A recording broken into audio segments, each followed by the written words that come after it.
para falar sobre elaboração do relatório de controle interno para a prestação de contas anual, convidamos o coordenador de análise de contas dos governos municipais, José Clemente Maria Ferreira Santos, graduado em Ciências Contábeis pela UFMG, é mestre em Controladoria e Contabilidade pela UFMG e especialista em Gestão Fiscal e Administração Pública pela Faculdade Arnaldo. Vamos tentar acordar, gente. Boa tarde para todo mundo. Agora sim, isso aí. Gente, eu vou estar conversando aqui agora um pouco sobre a elaboração do relatório de controle interno que vocês encaminham junto com a prestação de contas de governo ao final de cada exercício. Esse é um tema extremamente relevante, a gente percebe até pela introdução que a gente teve aqui, com os prefeitos comentando olha, não quero ter problema depois que eu terminar a minha gestão, não quero levar nenhum ônus, nenhum tipo de processo com o tribunal, nenhum tipo de pendência. E esse processo de prestação de contas é o principal processo que às vezes costuma ensejar algum tipo de pendência para o gestor.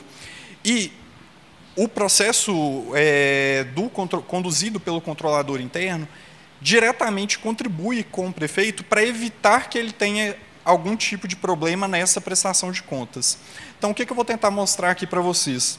Não adianta eu ficar tentando aqui simplesmente indicar, vocês têm uma coisa estilo checklist, o relatório de vocês tem que ter isso, isso e isso, porque isso aí, vocês entram lá no portal, vocês conseguem ver lá pelo anexo 1 da IN tudo que tem que contribuir, tudo que tem que estar incluso nesse relatório. Então, eu vou tentar mostrar para vocês o porquê de cada um daqueles itens estarem incluídos, numa base um pouco mais teórica, conceitual, fazendo a amarração legal, que vocês vão perceber que tudo aquilo ali decorre de alguma exigência normativa, e, além disso, mostrar como que aquilo ali está diretamente relacionado com os 3 focos de atuação do controle interno, que é a questão de operações, relatórios financeiros e conformidade com leis e regulamentos.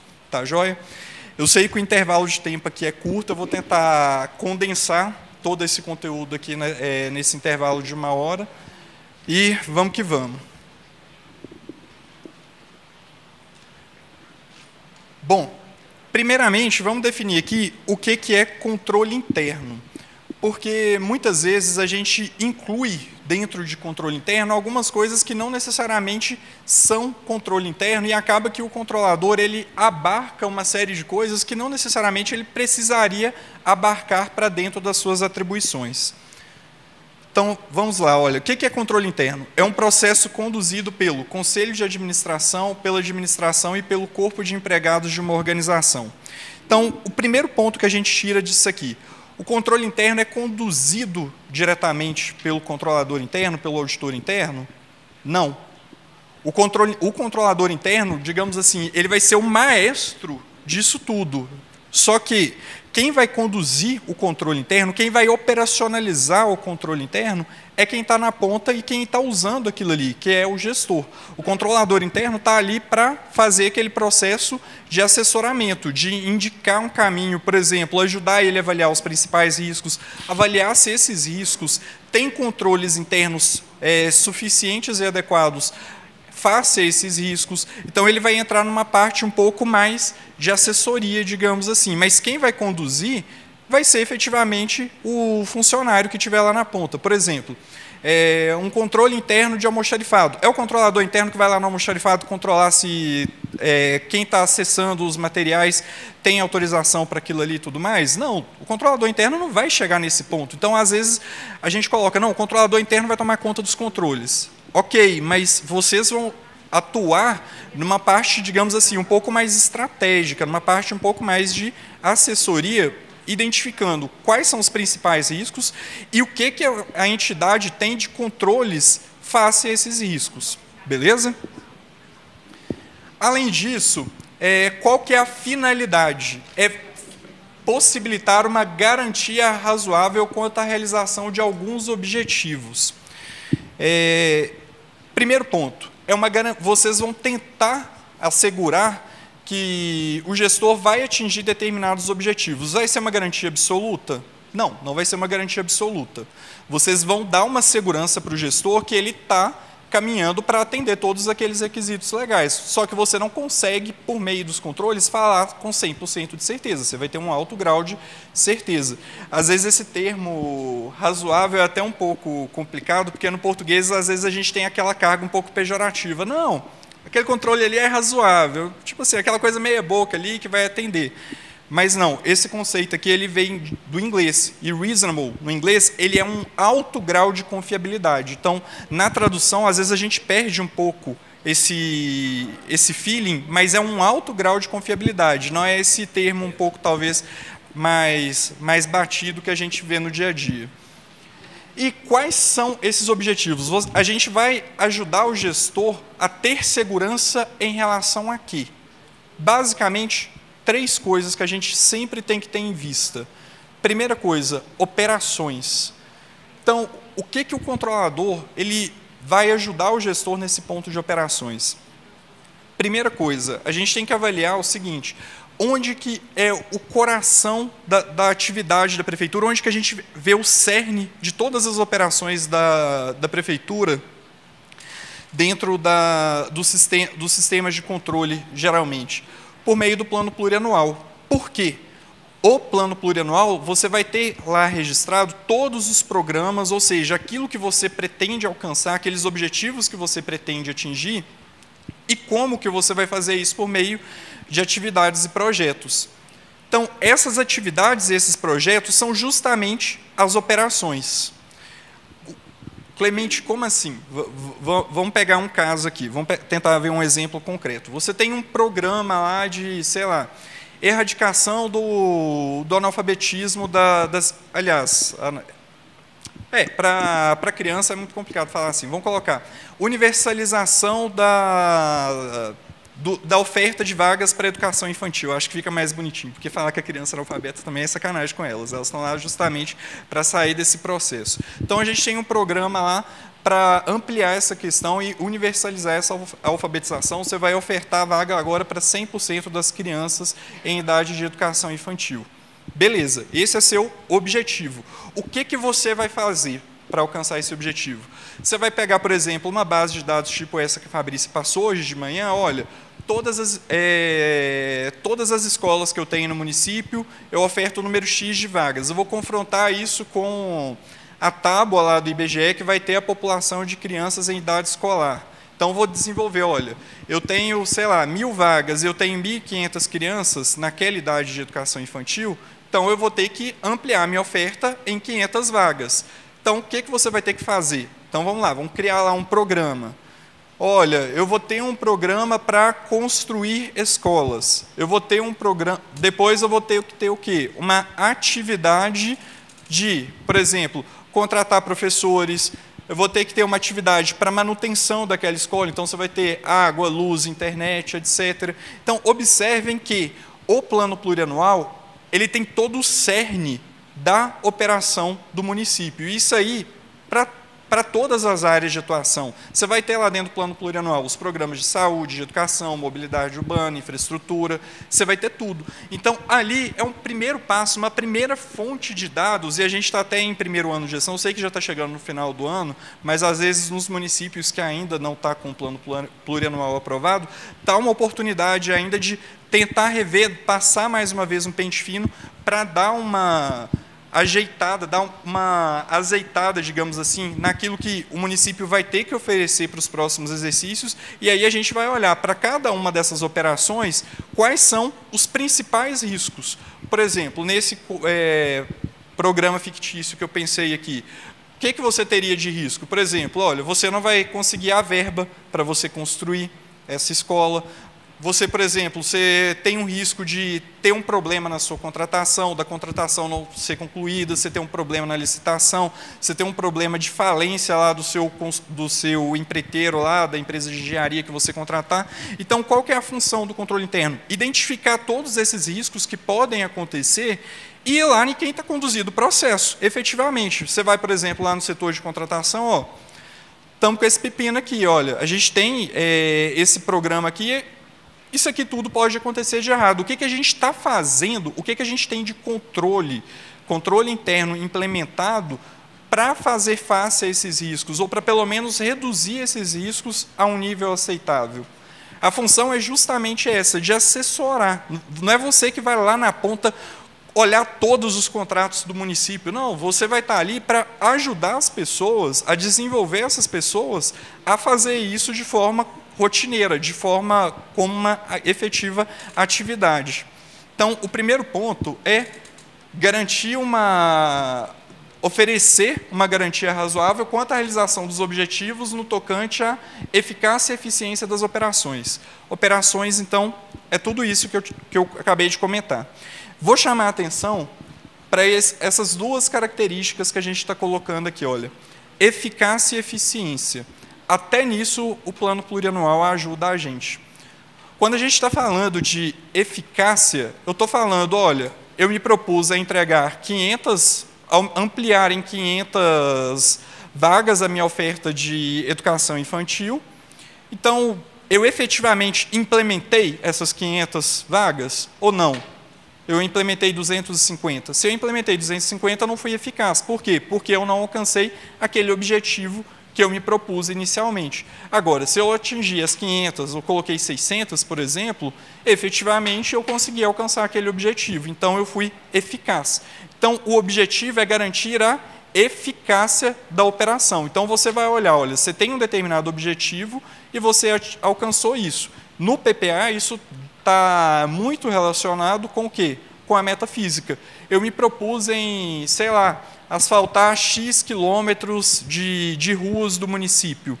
Então, a sua meta física é essa. Então, você consegue avaliar a eficácia por atender ou não a essa especificação que você desenhou lá no seu plano plurianual, por exemplo. Lembrando que o plano plurianual vai estar destrinchado as metas anualmente. Então, isso aí você vai destrinchar nos anos seguintes para as respectivas leis orçamentárias. O segundo aspecto aqui é eficiência das operações. Quando a gente está falando de eficiência, eu estou falando de dinheiro. Mas não apenas de dinheiro, eu estou falando de recursos. Por exemplo, eu me propus a gastar X de recursos para alcançar um determinado fim. Pode ser de dinheiro, pode ser de pessoal, pode ser no sentido de insumos, efetivamente. Então, você consegue avaliar isso também por todo esse planejamento que foi feito no primeiro ano de mandato por meio do plano plurianual. O segundo aspecto, o segundo grande campo de atuação do controle interno é a confiabilidade dos demonstrativos contábeis, das demonstrações financeiras, demonstrações contábeis. Esse ponto também está diretamente ligado ao processo de prestação de contas. Por quê? As informações que a gente encaminha, via SICOM, por exemplo, que a gente vai alimentar para as prestações de contas anuais dos prefeitos e dos demais gestores, assim, principalmente são informações contábeis. Claro, a gente tem uma série de outras informações, mas tudo está amarrado com a execução contábil. Então, por exemplo, você não quer que o prefeito tenha problema depois, amarra, por exemplo, você pode usar as informações que estão lá no Fiscalizando com o TCE, compara, por exemplo, os demonstrativos contábeis que estão lá no sistema do município, você pode confrontar, sei lá, o balancete contábil do município com o balancete do SICOM, das informações que ele está encaminhando para o SICOM, com qual objetivo? De ver se está tendo algum problema. Além disso, saindo desse enfoque só da prestação de contas para o tribunal, tem um aspecto extremamente relevante que a gente não pode deixar de considerar, é o seguinte: tudo que era para estar registrado na contabilidade foi registrado de forma adequada? Isso é um risco muito grande que a gente tem. Tudo que era para estar registrado, ficou alguma coisa pendente? Além disso, aquilo que foi registrado, foi contabilizado da forma correta? Aí é aquela hora, você não vai ter todas as respostas para isso. O que você vai ter que fazer? Ir lá no contador, chorar pitanga com ele.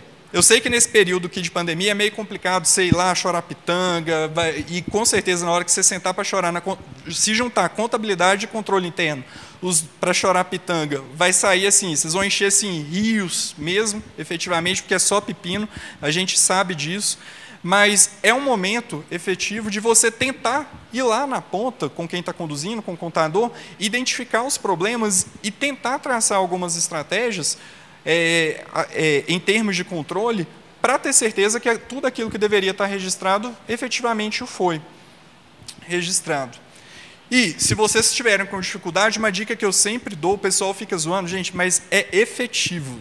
É um controle efetivo que vocês podem adotar. Olha, você está com dificuldade de obter informação, chama a pessoa para tomar uma, dá uma cervejinha ou outra, daí umas 2 horas a pessoa vai começar a falar os problemas e você vai fazer o quê? Ajudar ela a tentar encontrar uma resposta para aquele problema que ela está enfrentando por meio da identificação dos riscos e tentar pensar um controle para fazer face a esses riscos. Beleza? E o terceiro ponto, a terceira grande área de atuação em uma controladoria é efetivamente a questão da conformidade com leis e regulamentos aplicáveis. Esse ponto também tem assim, muita relação com o processo de prestação de contas, porque acaba que o processo de prestação de contas a gente vê assim, uma série de conformidades que são avaliadas da gestão dos prefeitos, da gestão dos municípios. Você vai avaliar, por exemplo, olha, o município alcançou o índice de aplicação mínima em educação, saúde, cumpriu o índice de pessoal, endividamento, inscrição de restos a pagar, o município atendeu todos aqueles requisitos lá da 4320 para abertura de créditos, para fazer toda a condução da execução orçamentária. Então, esse processo de conformidade com leis e regulamentos também é um processo que potencialmente pode gerar muita dor de cabeça, que é a principal preocupação do gestor. Olha, quero encerrar meu mandato aqui com chave de ouro. Olha, eu quero entregar à prefeitura e saber que tudo aquilo que eu fiz está adequado e que eu não vou ficar respondendo para isso no futuro. Então, efetivamente, a gente verificar. Por exemplo, uma dica que a gente pode dar olha, vamos fazer um checklist dos principais indicadores de conformidade. A gente pega lá na Constituição, mínimo de educação, saúde, a gente pega os principais indicadores da Lei de Responsabilidade Fiscal, de execução orçamentária lá da 4320, e a gente tenta ver, olha, para cada um desses indicadores aqui, olha, o que eu tenho de controle, o que eu tenho de risco? O primeiro risco é não cumprir o que a lei está mandando, porque a lei manda, a gente obedece, não é isso? Então, o risco é esse, mas o que eu tenho de controle para cada um desses problemas, para cada um desses requerimentos, para garantir que aquilo ali que está sendo proposto vai ser alcançado? Então, eu tentei resumir aqui, mas basicamente é isso, gente. As principais áreas de atuação do controle interno são essas 3 áreas.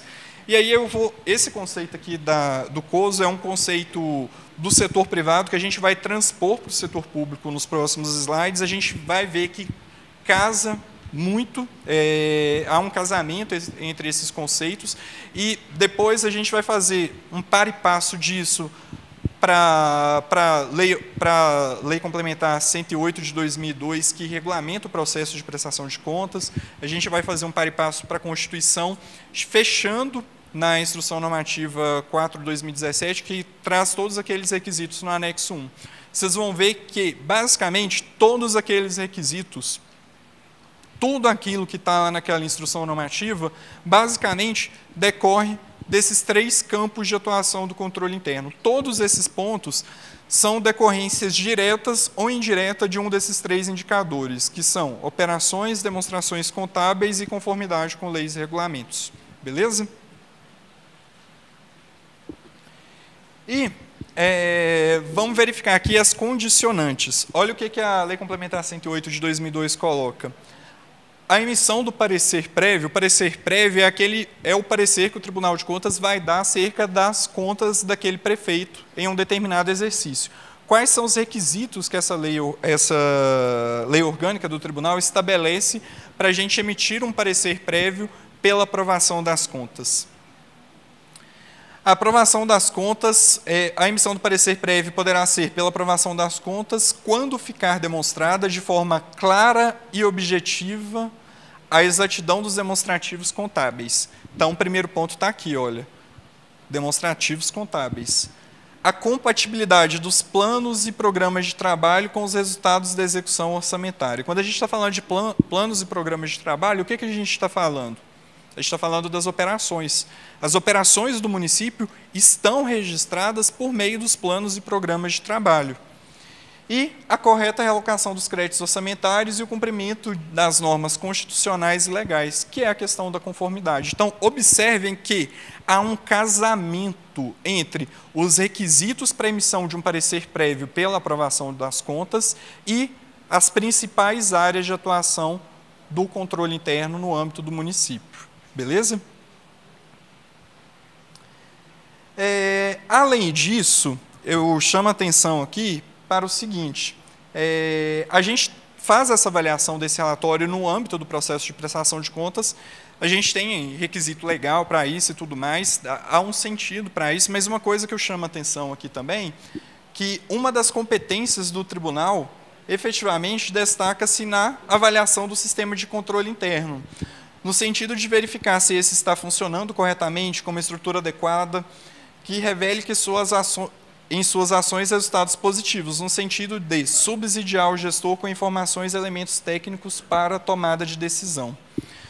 Gente, por meio do relatório de controle interno, é justamente o relatório de controle interno é o canal que a agente técnico vai conseguir tentar ver, porque, infelizmente, a gente não consegue conversar com um controlador de 852 municípios antes da gente avaliar as contas daquele município. Então, acaba que o relatório do controlador interno é justamente essa interface que a gente faz para tentar entender um pouco, seja o seu contexto de trabalho, ou seja, o contexto do município. E, justamente por meio do relatório, que a gente consegue ver, por exemplo, se você não evidencia no relatório, por exemplo, a estrutura que você tem, como que a gente vai avaliar os trabalhos que você fez ao longo do exercício no sentido de assessorar o gestor a sua melhor tomada de decisão. A gente sabe que, na maioria dos municípios, às vezes, a controladoria interna é composta por uma equipe. É uma pessoa para tudo.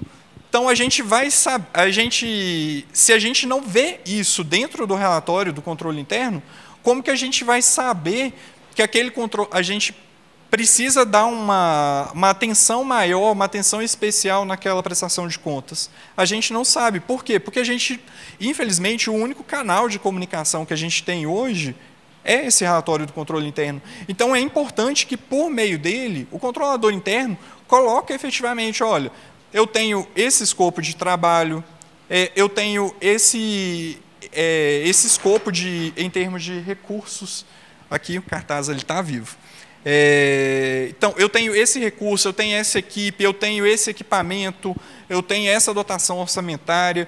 É por meio desse tipo de informação que a gente consegue ter uma ideia de qual que é a estrutura que o controlador interno tem para efetivamente conduzir o seu trabalho da melhor forma possível, porque às vezes, senão, fica muito complicado para a gente fazer essa avaliação. Beleza? E agora eu vou começar a fazer o deparazinho que eu comentei, saindo daquele conceito do COSO, que é uma organização privada, para um contexto do setor público, que é da Intosai.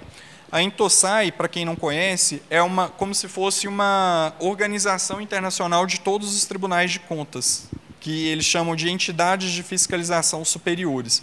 No caso do Brasil, o Brasil é representado na Intosai pelo TCU.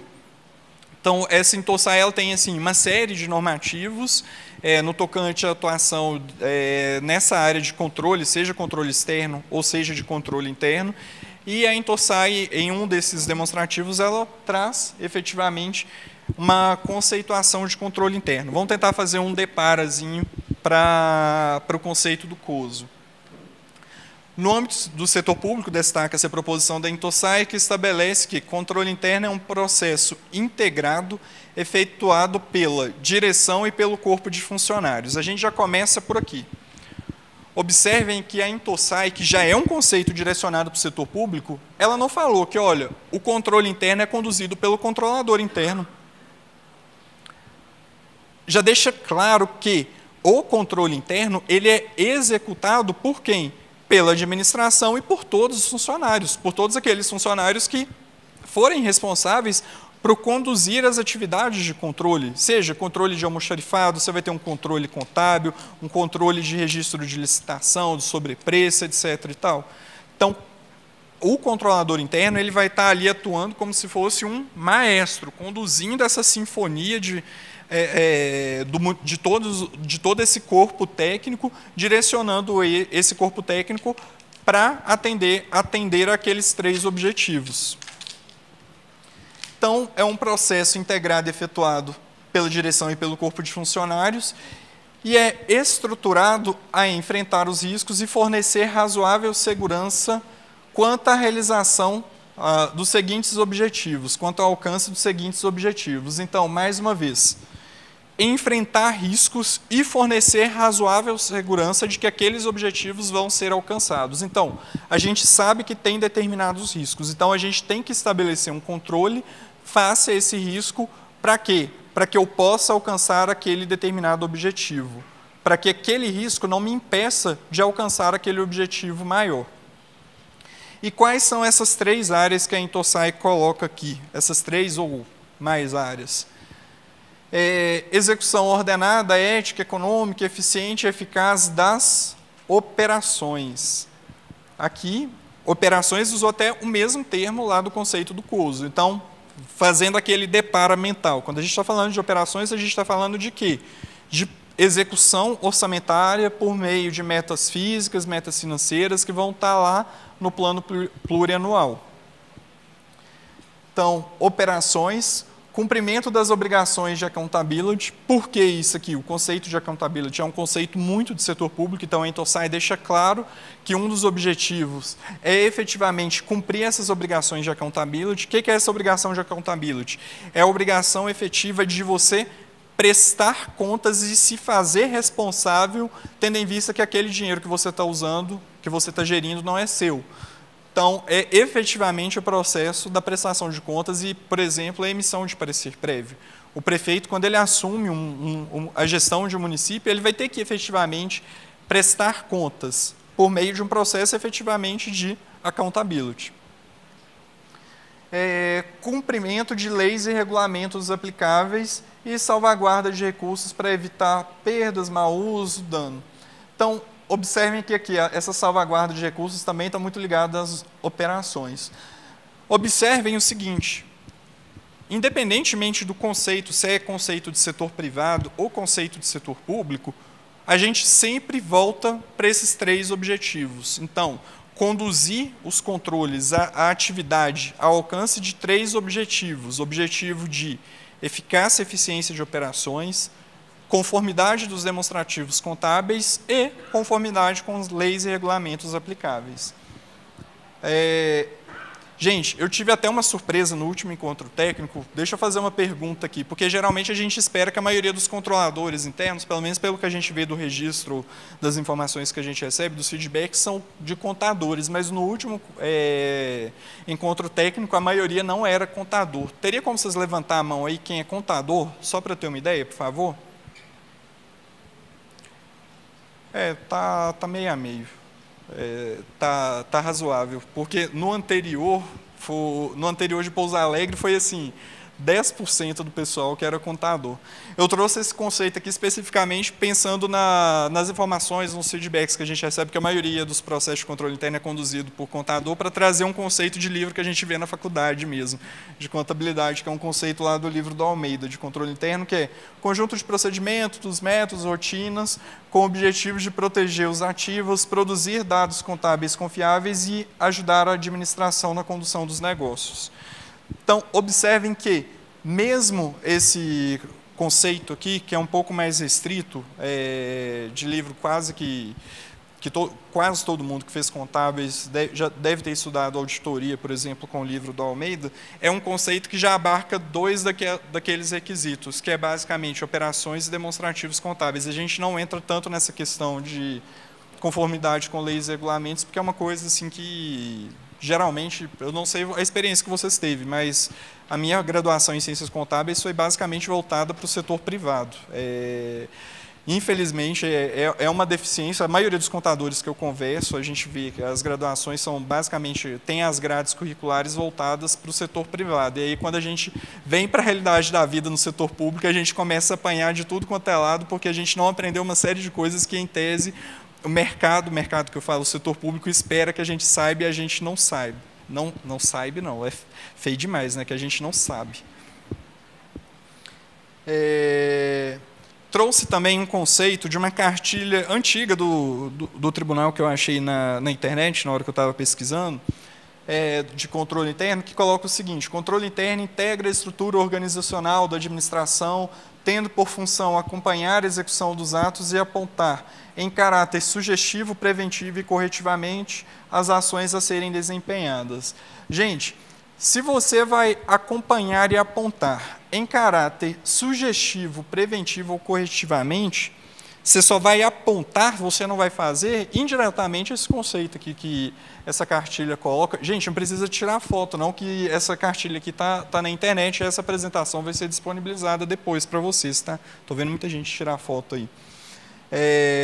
Como a gente coloca isso? De vocês, basicamente, ter esse caráter sugestivo, isso aqui também deixa claro que o controlador ele não vai efetivamente fazer as atividades de controle no dia a dia. Ele vai conduzir e pegar o resultado desse trabalho e propor.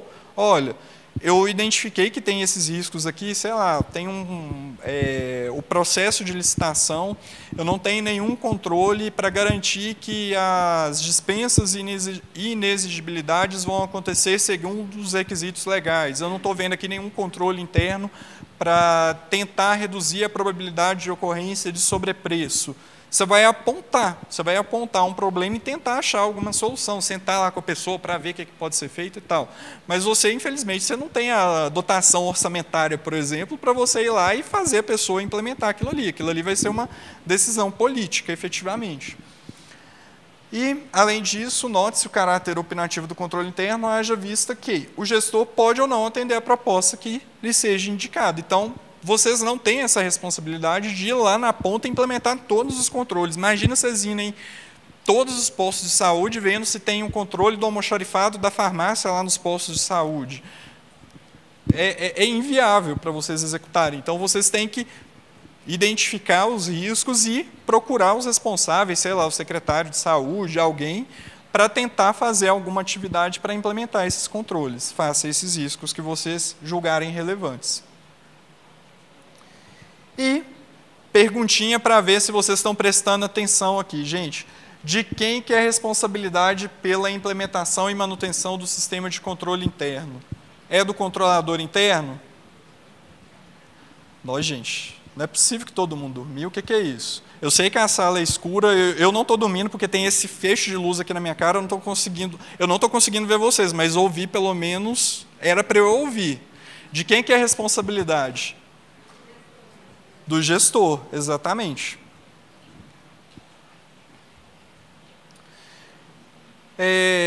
E eu trouxe aqui que às vezes algumas pessoas reportam para a gente que tem algumas dificuldades de alguns gestores entenderem isso. E eu trouxe aqui alguns exemplos de normativo que pode ajudar a vocês indicarem para o gestor essa questão da atribuição de responsabilidade.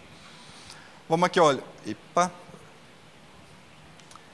A administração é quem tem a responsabilidade e a autoridade para avaliar as deficiências de controle e tomar as medidas corretivas necessárias.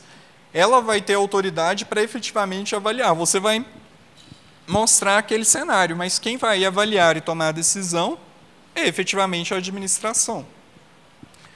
A administração tem a responsabilidade pelo desenho, implementação e manutenção do controle interno de prevenção e detecção de fraude. A principal responsabilidade pela prevenção e detecção de fraude é dos responsáveis pela governança da entidade e da sua administração. Então, aqui a gente percebe claramente que essa responsabilidade é da gestão. O controlador interno ele vai ali, igual o slide anterior de uma cartilha do TCE falava, o controlador interno ele tem esse caráter altamente opinativo. Você vai estar ali quase como um assessor. Olha, esse trem aqui pode dar merda. Tenta fazer alguma coisa aqui para minimizar, eu estou sugerindo isso aqui, vão tentar, se eu não tenho competência para fazer isso, vão tentar contratar uma consultoria, alguém para tentar a gente encontrar uma solução para isso, mas a responsabilidade, efetivamente, é do gestor. E aí é importante que o controlador faça o quê? Olha, eu identifiquei esses riscos, mostra no relatório de controle interno, olha, eu identifiquei todos esses riscos aqui e para cada um desses riscos foram tomadas tais e tais medidas.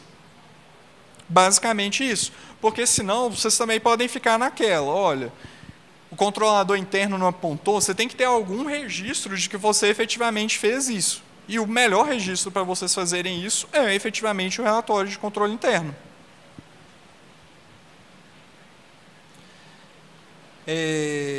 E só, além de vocês terem, de eu ter mostrado para vocês a questão da ligação entre o relatório de controle interno, entre os objetivos do controle interno e, efetivamente, o que a gente avalia no processo de prestação de contas, para não ficar aquela dúvida.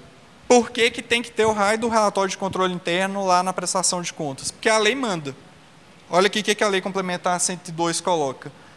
As contas anuais do prefeito serão examinadas pelo tribunal que emitirá parecer prévio, bababá. Aí lá no parágrafo 3º. As contas serão acompanhadas do relatório e do parecer conclusivo do órgão central de controle interno, que conterão os elementos indicados em atos normativos do tribunal. Então, um ponto, mais para frente eu vou falar, mas eu já vou antecipar esse ponto aqui, que é uma coisa assim que a gente vê demais nos relatórios de controle interno. Observem que o relatório tem que estar acompanhando as prestações de contas, mas o relatório tem que ser conclusivo, gente. Não adianta vocês só elencarem o que vocês fizeram ao longo do ano, cumpriu ou não cumpriu, e não concluir ali. Qual que é a sua opinião sobre isso aí? Faça todos esses requisitos que vocês avaliam, de cumprimento com relação, por exemplo, a todos esses indicativos. Vão pegar só a parte de regularidade, de normas e regulamentos lá. Você cumpriu aqueles requisitos constitucionais, mínimo de educação, saúde, você atendeu aos requisitos da Lei de Responsabilidade Fiscal, a sua execução orçamentária se deu conforme os requisitos lá da Lei 4320.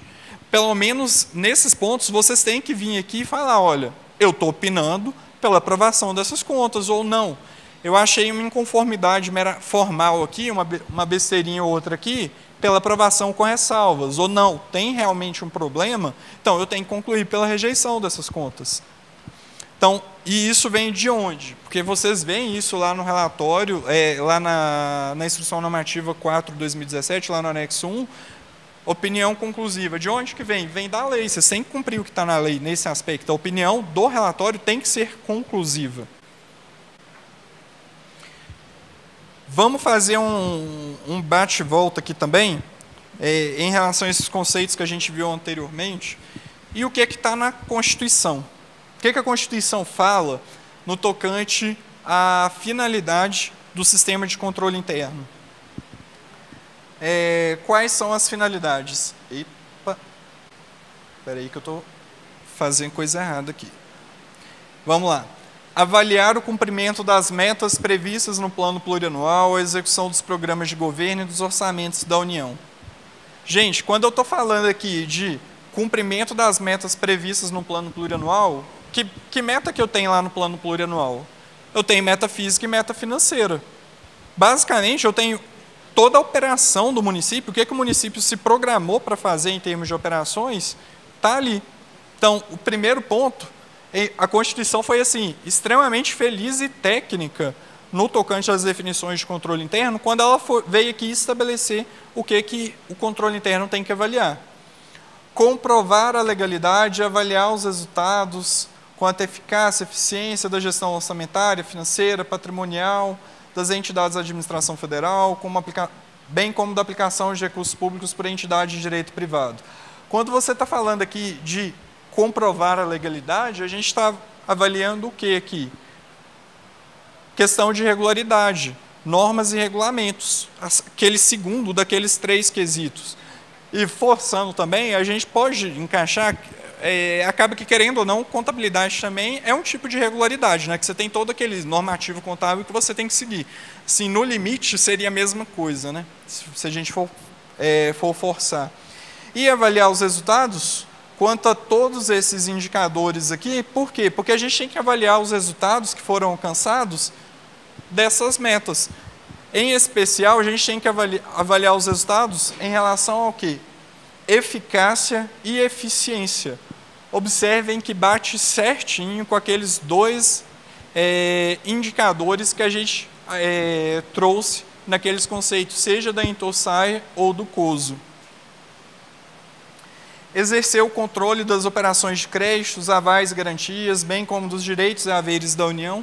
Isso aqui indiretamente também é regularidade, porque a gente tem tudo isso aí normatizado lá na Lei de Responsabilidade Fiscal. E apoiar o controle externo no exercício de sua missão institucional. Então, agora vamos lá. Por que o relatório do controle interno tem que estar acompanhando o relatório da prestação de contas? No limite, porque a Constituição coloca também que a função do sistema de controle interno é efetivamente apoiar o controle externo na hora de avaliar a gestão pública. E por que isso é tão importante? Gente, vocês têm um contato muito mais próximo com os abacaxi que o município tem que descascar do que a gente. Se isso não chegar via relatório de controle interno, muitas vezes a gente vai pesar a caneta em uma coisa que, pelo relatório de controle interno, a gente já poderia sanar alguma coisa. Por quê? Porque vocês têm uma noção muito mais próxima da realidade que está acontecendo no município. Gente, essa chuva tá que tá, viu? Vamos lá. Além disso tudo, a gente tem, só para fazer uma distinção aqui, por quê? Que já teve gente que me perguntou isso no passado, e aí é melhor fazer essa distinção só para vocês verem que, usou um termo diferente, gente, mas na prática é a mesma coisa. Porque antes eu estava trazendo conceitos de controle interno. A Constituição trouxe um conceito de sistema de controle interno, uma coisa um pouco mais robusta. O que é esse sistema de controle interno? Plano da organização, conjunto de métodos, medidas coordenadas adotadas pela organização para salvaguardar os seus ativos, verificar a adequação e confiabilidade dos dados contábeis, promover a eficiência operacional e estimular o respeito e obediência às políticas administrativas fixadas pela gestão. Então, observem que tem que ter um plano, um conjunto de métodos e medidas. Quando a gente está falando disso aqui, a gente está falando de quê? De atividades de controle, de rotinas de trabalho que o município tem para assegurar que todas as medidas adotadas pela organização vão atender a todos esses requisitos aqui. Salvaguardar ativos, confiabilidade dos dados contábeis, eficiência operacional, obediências políticas administrativas, que isso aqui também está muito ligado à conformidade com leis e regulamentos. Então, observem que, a gente está falando de um conceito diferente, Clemente, controle interno. Tá, joia, obrigado. Gente, desculpa, não sei se vocês não estavam me ouvindo há muito tempo. Agora está todo mundo me ouvindo? Tá claro? Desculpa aí, pessoal. Aqui, basicamente, esse slide aqui, eu coloquei ele com o objetivo de tentar mostrar que, gente, embora tenha um nome diferente, um nome mais bonito lá na Constituição, na realidade a gente está falando da mesma coisa. A gente está falando daqueles mesmos objetivos batidos, daqueles 3 objetivos que a Controladoria Interna tem que se estruturar para atender aqueles 3 objetivos, que são operações, demonstrativos contábeis e conformidade com leis e regulamentos. E aqui a gente entra naquele bendito escopo lá da instrução normativa. O que é o escopo mínimo de análise? Gente, aqui eu vou reforçar muito essa palavra mínimo. Por quê? Gente, esse escopo está lá na instrução normativa 4/2017, mas a gente também vai deixar essa apresentação depois para vocês. Então, não precisa, se você só usar, tipo, para ontem, pode tirar foto agora para agilizar, mas assim, se puder esperar um pouquinho, não tem problema não, que vocês vão ter essa apresentação depois. Um primeiro ponto que eu tenho que ressaltar, para a gente estar tratando disso aqui, é o seguinte: isso é um escopo mínimo, são itens mínimos que o relatório tem que constar. Só que, por exemplo, se você colocar todos esses itens aqui e não colocar como que está a estrutura da sua controladoria, como que a gente vai avaliar esse sistema de controle interno desse município? A gente não sabe nem quantos funcionários tem na controladoria, a gente não sabe a estrutura que tem lá dentro, dotação orçamentária, questão enfim, é importante vocês usarem isso aqui e sempre terem em vista que é um escopo mínimo. São itens mínimos que tem que ter, que vocês têm que colocar nesse relatório, e vocês vão ver que são itens diretamente relacionados a essas 3 áreas de atuação que eu falei. Mas, sempre, é interessante que vocês extrapolem um pouco mais, e eu vou mostrar até alguns exemplos de alguns municípios que fizeram essa extrapolação, e acaba que essa extrapolação é muito benéfica e positiva para a gestão, nesse papel de assessoramento do gestor. Então, vamos lá. O que é o escopo mínimo? Cumprimento das metas previstas no plano plurianual e na lei orçamentária. Isso aqui está diretamente relacionado com o quê? Com as operações do município, com as metas financeiras e metas físicas que vêm lá desde o plano plurianual. Resultados quanto à eficiência e eficácia da gestão orçamentária, financeira e patrimonial. Então, o que eu vou avaliar? Todo esse resultado que eu obtive nessa operação, quanto à eficiência e eficácia. Quando eu estou falando de eficiência, eu estou falando, basicamente, assim, para simplificar muito, eu estou falando da meta financeira. Quando eu estou falando de eficácia, eu estou falando da meta física. Observância dos limites para inscrição de despesas em restos a pagar, bem como dos limites e das condições para a realização da despesa total com o pessoal. Então, basicamente, isso aqui é requisito legal, cumprimento de normas e regulamentos, porque isso vem da Lei de Responsabilidade Fiscal. Aplicação dos recursos na manutenção e desenvolvimento do ensino, bem como nas ações de serviço público de saúde, e cumprimento lá dos requisitos da Lei Complementar da Saúde. Mais uma vez, isso aqui é o quê? Normas e regulamentos. Destinação dos recursos obtidos com alienação de ativos. Isso aqui também é requisito legal. Observância do repasse mensal de recursos ao Poder Legislativo. Também é uma exigência, nesse caso não é legal, é constitucional. Aplicação dos recursos públicos realizadas por entidade de direito privado.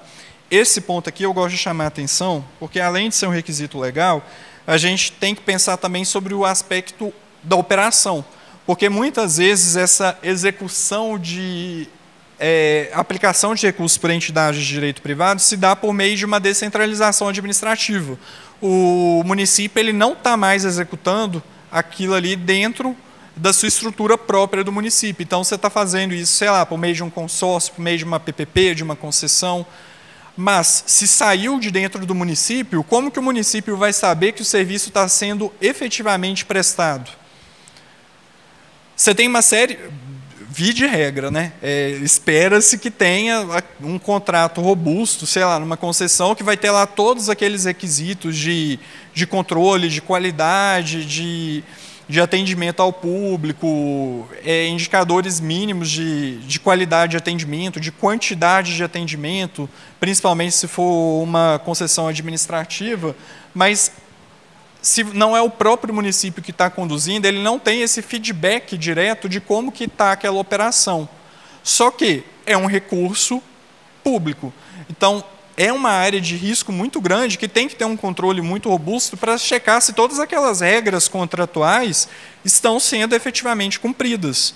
Então, além de ser um requisito legal, nesse caso aqui, ele também entra na operação, porque você tem que ter algum controle interno para garantir que a operação realizada por esse parceiro privado, seja por meio de consórcio, concessão e tudo mais, está efetivamente atendendo aquilo que era para atender. Termos de parceria firmados e participação do município em consórcio público, entra no item anterior também. Cumprimento da parte dos representantes dos órgãos ou entidades do município dos prazos de encaminhamento de informações por meio do SICOM. Esse ponto aqui entra em questão tanto de regularidade quanto na questão do próprio desempenho das funções de vocês. Hoje mesmo a gente viu uma série de sistemas do tribunal que vocês podem estar usando para desenvolver alguns controles preventivos que você consegue identificar algum indício de alguma situação por meio dos sistemas do tribunal. Só que, se o município está inadimplente, você mesmo não vai conseguir fazer esse controle. Então, entra tanto na parte de regularidade, porque isso enseja multa em alguns casos, igual está estabelecido na lei orgânica, essa inadimplência, mas também para a própria execução do trabalho do controlador. Ou seja, para enfatizar mais uma vez aqui, o escopo mínimo do relatório de controle interno, conforme foi definido nessa instrução normativa, é apenas uma decorrência daquilo que está na Constituição e é apenas uma decorrência daquilo que a gente entende como boa prática de controle interno, seja no contexto do setor público ou seja no contexto do setor privado. É basicamente uma decorrência, são alguns itens pontuais daqueles 3 pontos que eu falei inicialmente. E, para enfatizar também, um segundo ponto para ênfase, o escopo deve se resumir aqueles pontos indicados lá no anexo 1 da instrução normativa? Não, o escopo lá é um escopo mínimo do relatório, mas eu enfatizo mais uma vez, se vocês se limitarem apenas àqueles itens que estão lá naquele escopo, muitas vezes a gente não vai conseguir entender qual que é o cenário do município e qual que é o cenário da sua controladoria. Fica uma informação muito fria. O ideal é que vocês efetivamente coloquem todo o contexto de como que está o setor, como que está a controladoria, como que está o município, para que na hora que a gente pegar a prestação de contas para analisar, a gente tenha uma ideia mais próxima dessa ideia que vocês têm na ponta. Para não ficar uma coisa simplesmente de eu abrir o SICOM, ver as informações que estão lá, que vocês enviaram para fim de prestação de contas e começar uma análise. O ideal é que a gente faça essa leitura prévia do relatório do controle que vocês elaboram, desse relatório de controle interno, para que a gente tenha uma noção desse contexto do município. E também evidenciar como que o controle interno efetivamente auxiliou o gestor, que é exatamente o ponto de que a gente vai entender esse contexto da operação de vocês. Aqui eu trouxe um exemplo de um relatório de controle interno de uma prestação de contas que eu revisei. O primeiro encontro foi em setembro, né? Teófilo Otoni, foi em setembro, né? Isso aqui acabou que foi um relatório de controle interno que estava numa prestação de contas que eu estava revisando em setembro, na hora que eu estava elaborando a apresentação. E aí eu aproveitei e trouxe, que foi um caso que eu achei que ele mostra de forma bem clara que o ideal é que o relatório não se restrinja àqueles pontos que estão indicados lá na instrução normativa. Olha um exemplo aqui, olha. Objetivo, basicamente, como que eles estavam tratando algumas informações relevantes do município. Ele fez aqui, o controlador fez uma análise das obras públicas, e aí ele colocou de forma clara, olha, qual que foi o objetivo desse trabalho? Eu vou confrontar as informações executivas e financeiras das obras de engenharia. E aí ele coloca aqui toda a especificação, ou seja, a metodologia de trabalho dele, que são as obras de engenharia classificadas como natureza de despesa tal, entre a LOA de 2018, em uma determinada tramitação lá, etc. e tal. Ele foi estabelecendo a metodologia de trabalho dele. Quais foram os eixos trabalhados?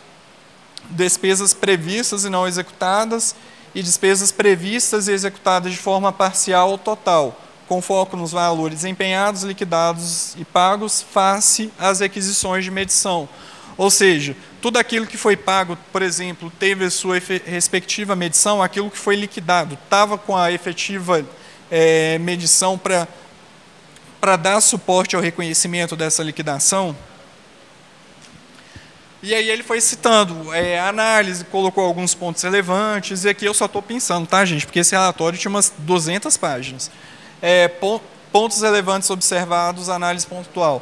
Percebe-se que o grande volume de investimentos previstos e não realizados concentram-se na linha de 4 secretarias, a saber, eu acho que era a Secretaria de Obras, de Educação, de Trânsito e de Saúde, perfazendo um valor total de X, e aí lá ele foi descrevendo o cenário e tal, e concluiu, como causa possível pode-se citar a restrição financeira pela qual passa o município.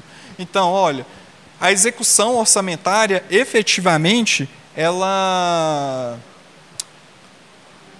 um dos objetivos é efetivamente avaliar os resultados da execução orçamentária. Então, o que ele fez aqui? Ele confrontou o que foi executado com aquilo que estava previsto.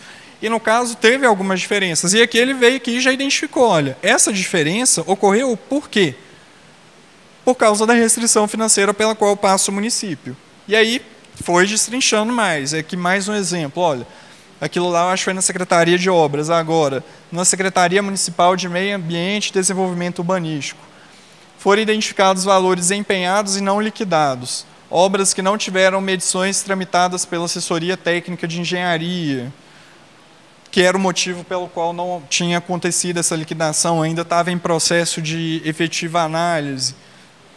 Na Secretaria de Saúde, deverá ser avaliado o montante pago no início de 2019, juntamente com a terceira medição tramitada pela assessoria técnica de engenharia, no início do corrente ano, a fim de verificar a regularidade dos pagamentos.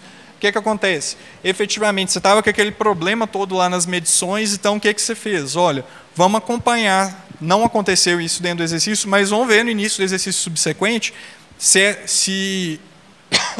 desculpa, se esse pagamento aconteceu e se a regular tramitação da despesa aconteceu. Aqui na Secretaria Municipal de Desenvolvimento Econômico, Inovação e Turismo, ele identificou aqui que, por exemplo, há valor empenhado para a única obra cuja dotação pertence a essa secretaria, porém não houve medição tramitada por essa assessoria em 2018, ou seja, você teve despesa empenhada, só que você não teve despesa liquidada. Por quê? Porque não teve efetivamente essa medição. O que aconteceu?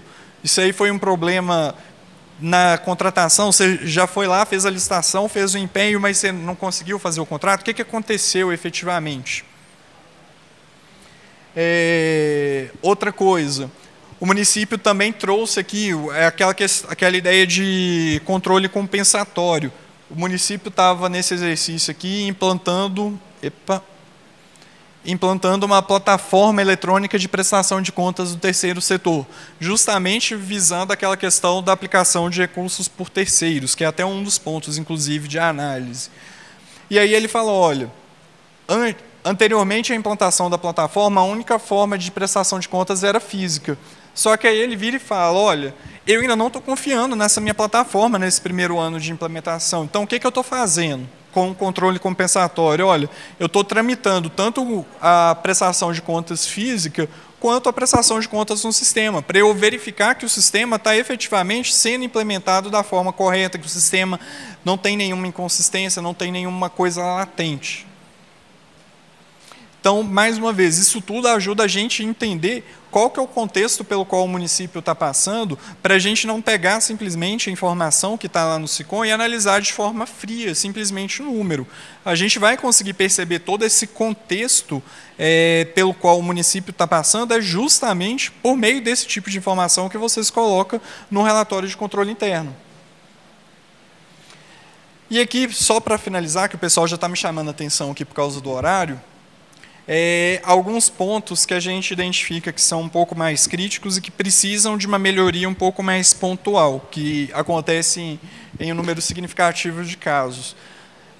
Por exemplo, na avaliação do controle interno, por exemplo, no tocante a índice de educação, saúde e tudo mais, o controlador interno ele não considera a disponibilidade de caixa conforme a fonte. Qual que é a consequência disso?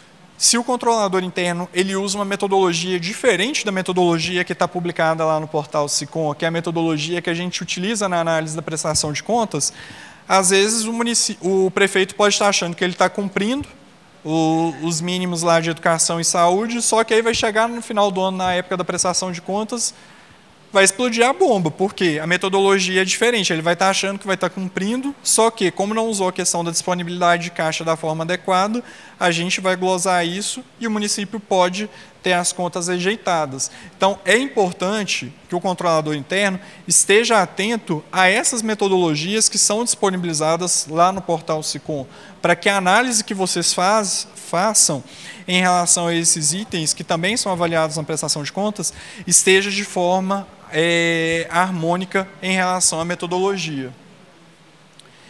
Não especificação dos valores aplicados por entidade de direito privado. Quais prestadores, quais os resultados obtidos. Lembrando que esse aqui também é um ponto de análise e é um ponto crítico, porque o município não está fazendo mais isso diretamente, ele está fazendo isso por meio de terceiros. Então, o que ele tem de controle para garantir que os seus objetivos vão ser alcançados, que aqueles objetivos pactuados vão ser alcançados e obtidos? O que eu tenho de controle?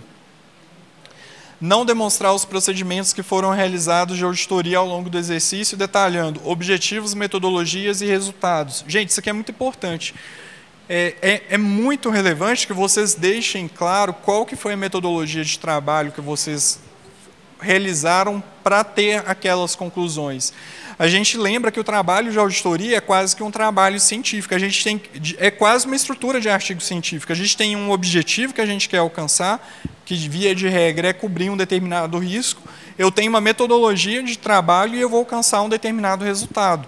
E uma outra pessoa, um terceiro, no caso, a agente Tribunal de Contas, quando a gente pega o trabalho de vocês para analisar, a gente tem que ter todos esses pontos para a gente entender o que vocês fizeram e entender por que vocês chegaram àquela conclusão. E muitas vezes a gente só vai identificar isso por meio do detalhamento da metodologia.